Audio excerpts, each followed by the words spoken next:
नमस्कार विद्यार्थी मित्रांनो, मागच्या काही लेक्चर्समध्ये आपण केमिकल एनालिसिस या चॅप्टरला सुरुवात केली आहे आणि यामध्ये आतापर्यंत आपण rate of reaction, factors affecting the rate of reaction, rate law, rate constant expression आणि ऑर्डर अँड मॉलिक्युलरिटी डिफरन्स हे एवढे टॉपिक आपण शिकून झालेले आहेत. आज आपण ॲक्च्युअली आपल्या या चॅप्टरच्या मेन टॉपिकला सुरुवात करत आहोत. पर्टिक्युलर ऑर्डर रिॲक्शनला डिटेल ॲनालिसिस करतो. पर्टिक्युलर ऑर्डरचं झिरो ऑर्डर रिॲक्शन्स, त्याचं इंटिग्रेटेड रेट इक्वेशन, त्याचे कॅरेक्टरिस्टिक्स, त्याचे एक्झाम्पल्स. त्याच पद्धतीने पुढच्या एका व्हिडिओमध्ये आपण फर्स्ट ऑर्डर रिॲक्शन शिकणार आहोत, सेम याच पद्धतीने. आजचा व्हिडिओ आपला डिव्होट आहे झिरो ऑर्डर या रिॲक्शनला. Zero order reactions. What is zero order reaction? These are the reactions in which practically number of molecules changes their concentration as a result of chemical reactions are zero. That means या रिॲक्शनच्या rate law एक्सप्रेशनमध्ये reactant टर्मचे एक्सपोनेन्शियलला zero term असेल. Reactant टर्मच्या एक्सपोनेन्शियलला zero number असेल, याला म्हणतो आपण zero order reactions. मग आपण एक जनरल रिॲक्शन कन्सिडर करू आणि त्याचं हळूहळू इक्वेशन सेटअप करूया की त्याचं एक डिफरन्शियल रेट लॉ कसा लिहिता येईल त्या इक्वेशनसाठी, त्याचं इंटिग्रेटेड रेट इक्वेशन कसं लिहिता येईल, असं स्टेप बाय स्टेप बघूया. त्याच्या कॅरेक्टरिस्टिक काय काय असू शकतील, सर्व डिटेल ॲनालिसिस आज आपण फर्स्ट झिरो ऑर्डर रिॲक्शनचं करूया. चला तर मग अजिबात वेळ न खर्च करता सुरुवात करूया zero order रिॲक्शनला.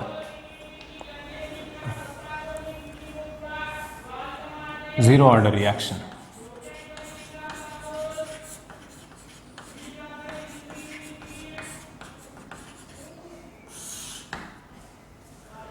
Consider a general chemical reaction for this. Zero order reaction consider करायची. एक जनरल केमिकल रिॲक्शन कन्सिडर करू आपण ह्याला. Suppose if we consider a general chemical reaction, particularly A gives P product. ही जनरल केमिकल रिॲक्शन आपण consider केली. A gives product. Now concentration at time zero. Concentration at time T is equal to zero.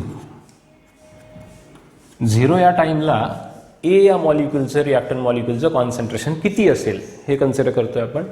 ते concentration आपण असे दाखवू शकतो, concentration of A square bracket. Square ब्रॅकेटचा अर्थ होतो कॉन्सन्ट्रेशन. याला रीड करताना कॉन्सन्ट्रेशन ऑफ ए असं रीड करायचं.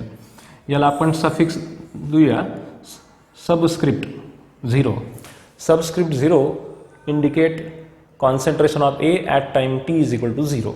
हे कॉन्सन्ट्रेशन असेल. काही ठिकाणी तुम्ही याला ए, स्मॉल ए सुद्धा म्हणू शकतात.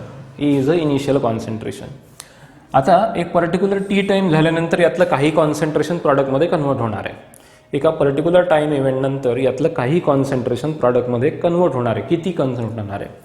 मग ते पुढे concentration get consumed. Concentration get consumed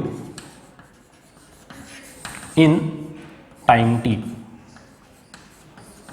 T या वेळेमध्ये किती कॉन्सन्ट्रेशन कन्झ्युम झालं, वापरलं गेलं, त्याला आपण एक्स म्हणूया. त्याला आपण म्हणूया एक्स. एक्स हे कॉन्सन्ट्रेशन टी या वेळेमध्ये वापरलं गेलं आहे. प्रॉडक्ट झिरो टाईमला झिरोच असेल, हा झिरोच असतो प्रॉडक्ट. हे टी या टाईममध्ये एक्स हे कॉन्सन्ट्रेशन वापरलं गेलं. आता concentration remain at time T, शिल्लक किती राहिलं? Concentration remain at time T. T या वेळेला किती कॉन्सन्ट्रेशन शिल्लक राहिलं? मग किती शिल्लक राहिलं? सुरुवातीला किती होतं? ए होतं. एक्स कन्झ्युम झालं. मग शिल्लक किती राहिलं? ए मायनस एक्स एवढं शिल्लक राहिलं. आणि हे टी या वेळेचं कॉन्सन्ट्रेशन आहे, म्हणून आपण याला असे डिनोट करू शकतो concentration of A at time T. Zero time असताना ए झिरो कॉन्सन्ट्रेशन. टी या वेळेमध्ये किती कन्झ्युम झालं? एक्स कन्झ्युम झालं. शिल्लक किती राहिलं? सुरुवातीला ए होतं, एक्स वापरलं गेलं, शिल्लक राहिलं ए मायनस एक्स. सोपं एकदम. मग आता हे झालं इनिशियल आपला रॉ मटेरियल झालं, ज्याचा आपण वापर करणार आहे एक्सप्रेशन्समध्ये झिरो ऑर्डरच्या. मग आता झिरो ऑर्डर रिॲक्शनसाठी रेट लॉ कसा लिहिणार? Rate law for zero order reaction.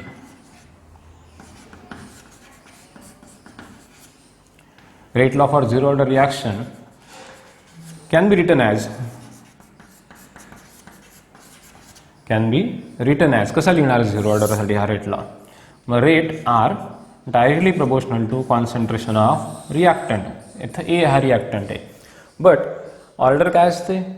Rate लॉमध्ये जी कॉन्सन्ट्रेशन टर्म आहे त्याच्या रेस टू जी पॉवर असेल ती म्हणजे ऑर्डर असते. आपली ऑर्डर झिरो आहे, मग इथं रेस टू पॉवर किती येणार आहे? झिरो येणार आहे. इथं रेस टू पॉवर किती येणार आहे? ए रेस टू झिरो असं येणार आहे. मग ए रेस टू झिरो आहे, याचा अर्थ ही झिरो ऑर्डर रिॲक्शन आहे. आता ही जी रेट लॉ एक्सप्रेशन आहे, हे रेट लॉ एक्सप्रेशन आपण डिफरन्शियल रेट लॉ एक्सप्रेशनमध्ये कन्वर्ट करूया.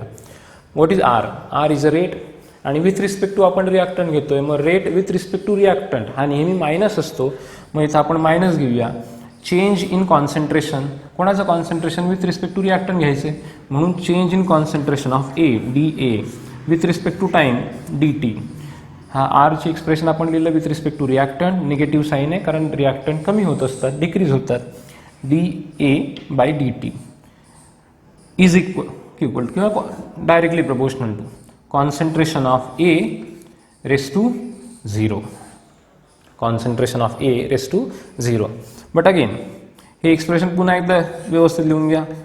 Differential rate equation d A by D T is equal to proportionality constant काढून घ्यायचा के zero into A raise to zero.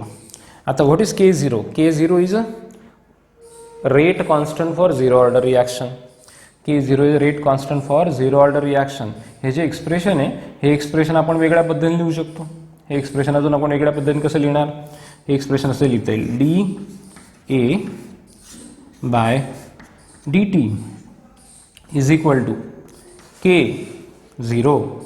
हे एक्सप्रेशन नंबर, हेला equation number 1 देऊया आणि याला इक्वेशन नंबर 2 देऊया.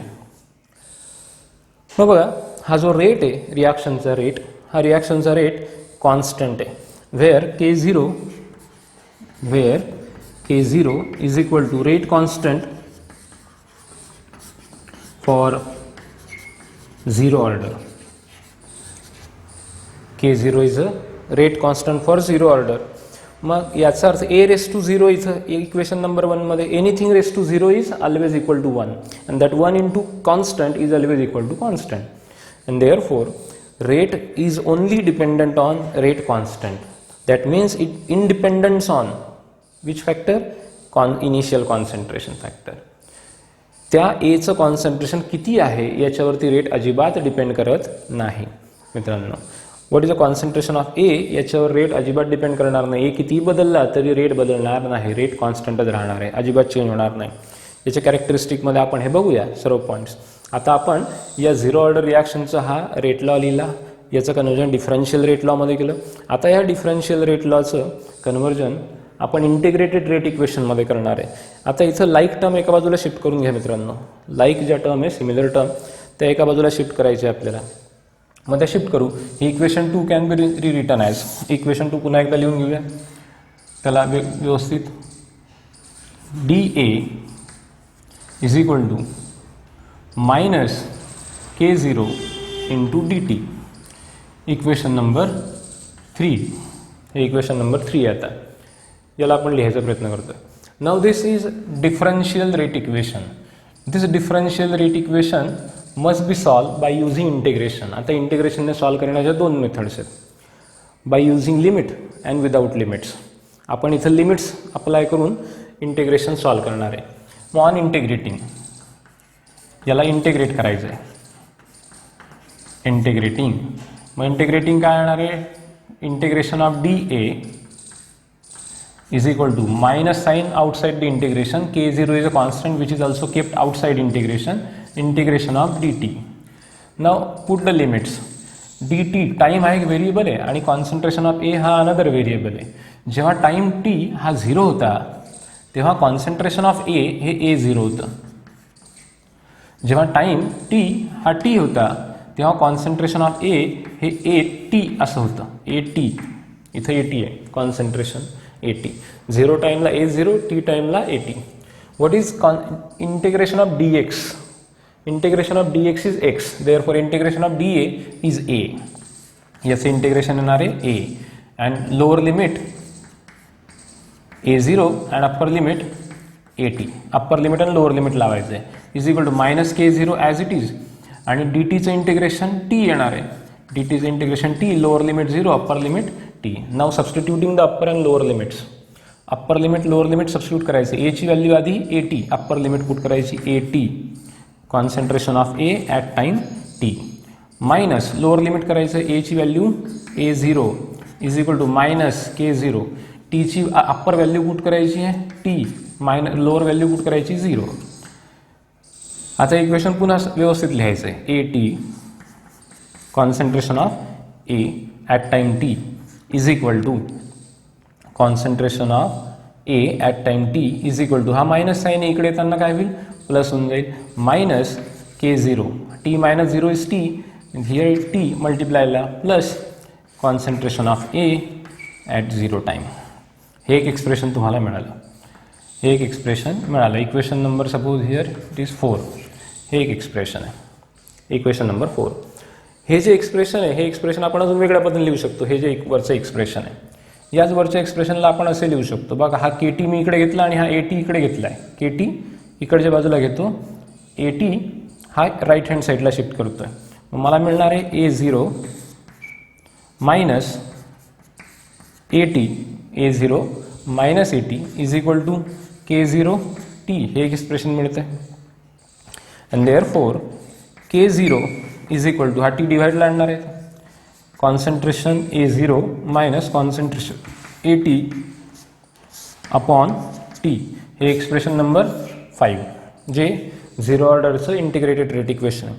आता ए झिरोची व्हॅल्यू बघा, आपण तिथं ए घेतली होती स्मॉल ए, हे आपण व्यवस्थित पुट केलं, त्याचं अनदर एक्सप्रेशन वेगळं होऊ शकतं.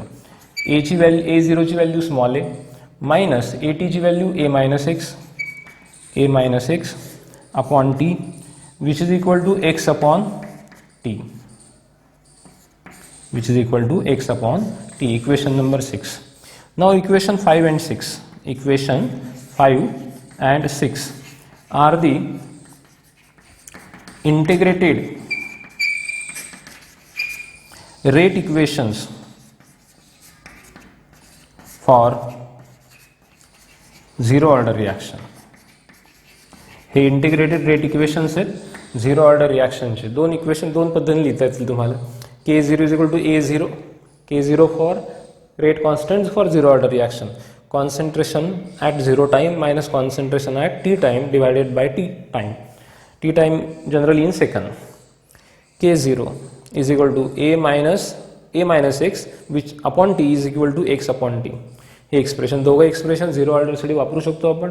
हे दोघं एक्सप्रेशन कुठल्याही एक्सप्रेशन परीक्षेमध्ये विचारू शकता, याचा वापर करून तुम्ही तुमचा प्रॉब्लेम सॉल्व. तुम्हाला जर कॉन्सन्ट्रेशन कन्झ्युम दिलं असेल तर एक्स अपॉन टी, तुम्हाला initial concentration at time T 0 दिलं असेल आणि final concentration at time T दिलं असेल तर तुम्ही हा 5 नंबरचं इक्वेशन वापरू शकतात आणि फॉर्म्युलाने आन्सर काढू शकता.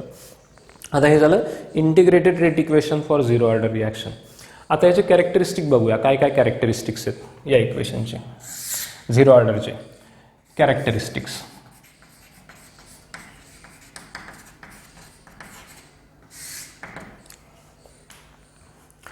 First characteristic, rate of reaction, rate independent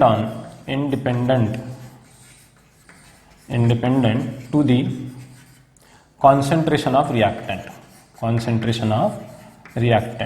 कारण रिॲक्टंटच्या जी टर्म आहे त्या टर्मला रेस टू पॉवर 0 आहे आणि एनिथिंग रेस टू 0 हे नेहमी 1 असतं. एनिथिंग रेस टू 0 हे नेहमी 1 असल्यामुळे त्या टर्मवरती ओव्हरऑल रिॲक्शनचा रेट अजिबात डिपेंड करणार नाही. ही झाली याची पहिली कॅरेक्टरिस्टिक मित्रांनो, first characteristic. That means rate always remain constant. Therefore rate always remains constant. Rate नेहमी कॉन्स्टंट असणार आहे. ही झाली पहिली कॅरेक्टरिस्टिक. सेकंड कॅरेक्टरिस्टिक याची, unit of K, unit of K0. Zero ऑर्डरच्या रेट कॉन्स्टंटचं युनिट काय असेल? हे रेट कॉन्स्टंटचं एक्सप्रेशन आहे. What is X? X is a concentration get consume. आपल्याला माहिती आहे K0 is equal to x upon t आहे. X is a concentration get consume, that means it is concentration, and time T is a time. Therefore unit of K0 is equal to concentration per time, which can be written, a concentration is always given in terms of molarity, that is moles per liter. Therefore mole per liter per time. Second general time हा सेकंदमध्ये असतो म्हणून त्याचं unit आहे मोल per litre per second. हे 0 ऑर्डरचं unit झालं. पुढची characteristic third, half life. Half life 0 ऑर्डरसाठी हाफ लाईफ काय असेल? What is half life? Half life is the amount of time required to reduce initial concentration of the reactant to exactly its half. जे सुरुवातीला concentration होतं आपण consider करतोय त्या रिॲक्शनच्या सुरुवातीला जे कॉन्सन्ट्रेशन होतं ते एक्झॅक्टली हाफ होईपर्यंत लागणारा वेळ त्याला म्हणतात हाफ लाईफ टाईम. मग याचा विचार जर केला आपण तर सुरुवातीला कॉन्सन्ट्रेशन होतं A0 at when T is equal to 0 then concentration of A at time 0. T is equal to 0 असताना कॉन्सन्ट्रेशन होतं A0 and when T is equal to T half, half life हा T हाफ किंवा T50 किंवा T.5 किंवा T50% याच्याने denote करतात generally T half. T is equivalent to T half. Then T हाफची definition आहे की T हाफ असा वेळ आहे ज्यावेळेस इनिशियल कॉन्सन्ट्रेशन हाफ होतं. मग इनिशियल कॉन्सन्ट्रेशन काय असतं? T या वेळेमध्ये कॉन्सन्ट्रेशन काय असतं? AT. आणि हे T हाफचं आहे म्हणून त्यावेळेस कॉन्सन्ट्रेशन सुरुवातीला जे होतं A0 त्याच्या हाफ, A0च्या हाफ कॉन्सन्ट्रेशन हे T या टाईमला असेल. हेच एक्सप्रेशन या इक्वेशनमध्ये पुट करूया इक्वेशन 5 मध्ये. Therefore K0 is equal to A0ची value as it is A0 minus A0 by 2 upon T half upon T half. बघा A0 minus A0 by 2 is nothing but A0 by 2 कारण त्याचे half quantity subtract केली तर half quantity शिल्लक राहील which is equal to A0 by 2 T half. And therefore T half for 0 order reaction is equal to A0 that is initial concentration upon 2K0. हे expression तुम्हाला मिळालं. T half of the 0 order reaction is equal to A0 upon 2K0. That means T half is directly proportional to concentration, initial concentration of the reactant. A0 is initial concentration. Initial concentration depend आहे. याला तुम्ही असे लिहू शकतात A0 is A upon 2K0 कारण A0 ला आपण A पण कन्सिडर केलं होतं. त्याच्यावरून काय मिळालं? देअरफॉर हाफ लाईफ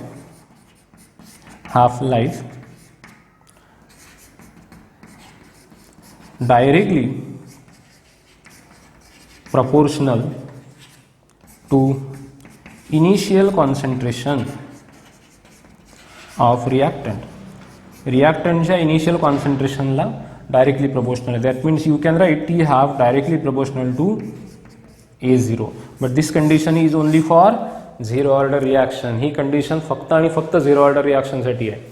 फर्स्ट आणि सेकंड ऑर्डरसाठी एक्सप्रेशन वेगळे असतील. हे झालं तिसरं कॅरेक्टरिस्टिक.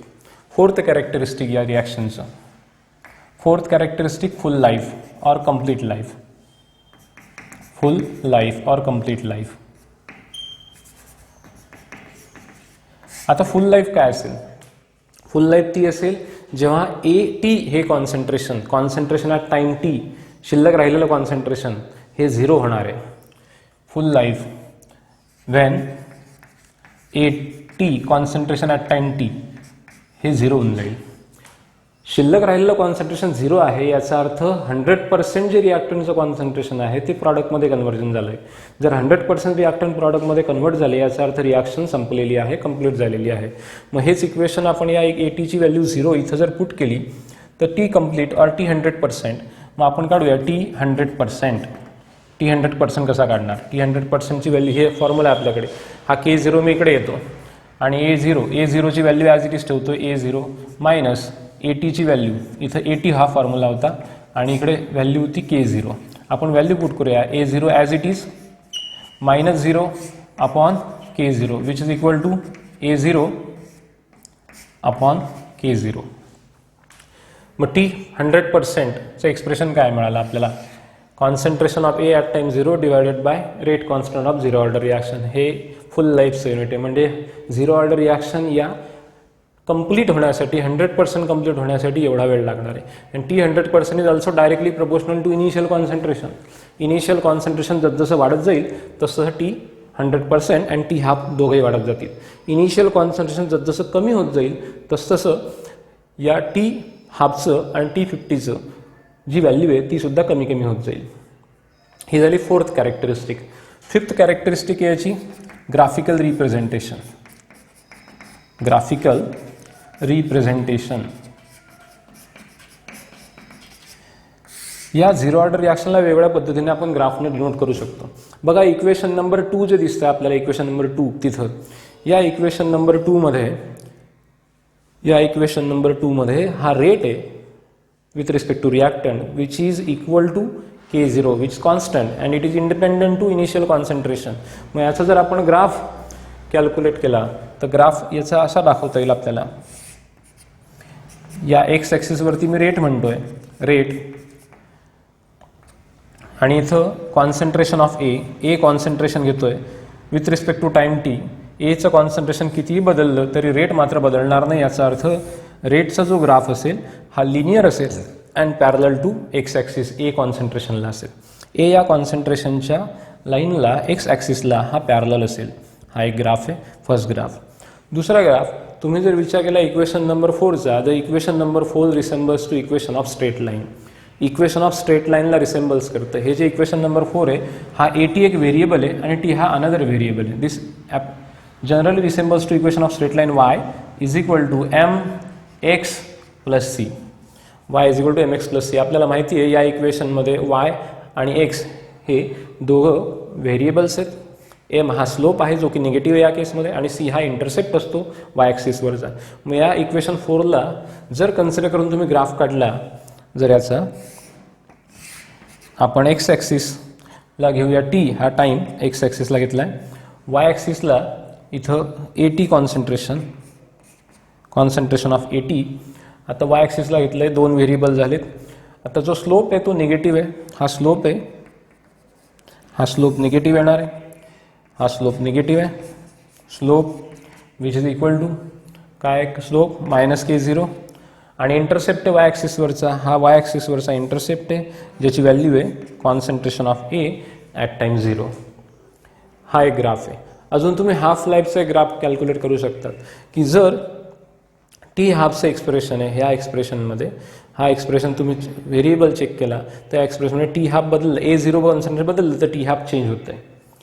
A0 कॉन्सन्ट्रेशन बदललं तर टी हाफ चेंज होतं. म्हणजे हे जे एक्सप्रेशन आहे हे खालचं एक्सप्रेशन डायरेक्टली प्रपोर्शनलचं, या एक्सप्रेशनचा जर ग्राफ कॅल्क्युलेट केला, शेवटचा ग्राफ आपण कॅल्क्युलेट केला इथं, समजा एका ॲक्सिसवर आपण टी हाफ घेतोय आणि इकडे इनिशियल कॉन्सन्ट्रेशन घेतोय A0, initial concentration. As initial concentration increases T half increases. इथं हे इक्वेशन जर आपण तयार केलं तर T half directly proportional sign काढून घेतलं, के ठेवलं आपण, तर तुम्हाला y is equal to mx plus कुठली व्हॅल्यू नाही याचा अर्थ 0 आहे, इंटरसेप्ट 0 असेल, ओरिजिनमधून पास होईल, तुम्हाला अशा पद्धतीचा लिनियर कर्व मिळेल. आणि हिअर जो स्लोप असेल तो स्लोप असेल इथं या केसमध्ये स्लोप असेल 1/2K0. 1/2K0 हा स्लोप असेल. A0 हे एक्स ॲक्सिसचं कॉन्सन्ट्रेशन आहे, टी हाफ हा वाय ॲक्सिसला हाफ लाईफ टाईम आहे. हे 0 ऑर्डरचे 3 ग्राफ आहे मित्रांनो वेगळ्या पद्धतीने. मग हे झालं पूर्ण 0 ऑर्डरबद्दल. ही 0 ऑर्डरचं एक्सप्रेशन कन्सिडर केलं, त्याच्यामध्ये आपण rate law, differential rate law integrate केलं. इंटिग्रेट करून आपल्याला इक्वेशन 5 आणि इक्वेशन 6 मिळालेत. हे 2 इम्पॉर्टंट इक्वेशन्स आपल्याला मिळालेत.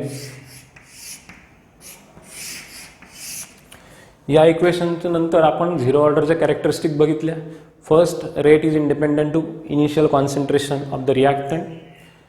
That means rate always remains constant. त्याचा हा ग्राफ काढला आपण, rate always remains constant. Unit of K0 mole per litre per second. Half लाईफचं एक्सप्रेशन काढलं, T half is equal to initial concentration of A reactant upon 2K0. K0 is a rate constant for 0 order reaction. नंतर full life काढली, T 100% is equal to A0 upon K0. Graphical रिप्रेझेंटेशनमध्ये 3 graph काढलेत. आता शेवटचा point कॅरेक्टरिस्टिकमधला याचे examples. आता example आपल्याला जागा नाही, एक्झाम्पल सांगतो मी तुम्हाला 0 ऑर्डर रिॲक्शनचे. 0 ऑर्डर रिॲक्शनचे एक्झाम्पल फार कमी आहेत, पण त्यातल्या त्यात formation of HCl molecule from H2 and Cl2 gas in presence of Hν that is UV light is a example of 0 order reaction. Some photochemical reactions which are taking place in presence of UV light actually are zero order reactions. You can say that photosynthesis is one of the zero order reaction example. Another examples, decomposition of gases on metal surfaces. एखाद्या metal सरफेसवरती जर gases decompose होत असतील तर ते सुद्धा example आहे zero ऑर्डरचं. For example decomposition of hydrogen iodide HI on gold surface. Gold metal सरफेसवरती जर हायड्रोजन आयोडाईडचं डिकम्पोजिशन केलं ती सुद्धा zero order reaction. Another decomposition of ammonia NH3 into N2 and H2. अमोनियाचं कन्व्हर्जन डिकम्पोजिशन हायड्रोजन अँड नायट्रोजनमध्ये जे होतं इन मेटल कॅटॅलिस्टच्या प्रेझन्समध्ये, मॉलिब्डेनम अँड टंगस्टनच्या प्रेझन्समध्ये, हे सुद्धा झिरो ऑर्डरचं रिॲक्शन, झिरो ऑर्डरचं एक्झाम्पल आहे. असे बरेचसे एक्झाम्पल्स आहेत. मोस्ट तुम्हाला एक हिंट म्हणून लक्षात ठेवायचे की those reactions which are taking place in presence of UV light and those reactions gaseous reactions which are taking place on metal surface are zero order reactions. हे झिरो ऑर्डर रिॲक्शनचे example आहेत. हे state बोर्डला सुद्धा आहे, NCERT बोर्डला सुद्धा आहे, CBSEला सुद्धा आहे, ICSEला सुद्धा आहे. हा टॉपिक खूप खूप इम्पॉर्टंट आहे मित्रांनो. हा थेरीला सुद्धा कामात येईल तुम्हाला. असंच आहे असा ऑब्जेक्टिव्हला पण हे सर्व expression, graphical representation, full life, half लाईफचे एक्सप्रेशन, युनिट आणि हे इंटिग्रेटेड इक्वेशन. तुम्हाला डेरिवेशन विचारणार नाही ऑब्जेक्टिव्हला, थेरीला डेरिवेशन विचारेल. बाकीचे सर्व पॉईंट ऑब्जेक्टिव्हच्या दृष्टीने महत्त्वाचे आहेत. हे झालं सर्व झिरो ऑर्डर रिॲक्शनबद्दल. याच्या पुढच्या व्हिडिओमध्ये आपण बघणार आहोत फर्स्ट ऑर्डर रिॲक्शनबद्दल. तोपर्यंत धन्यवाद.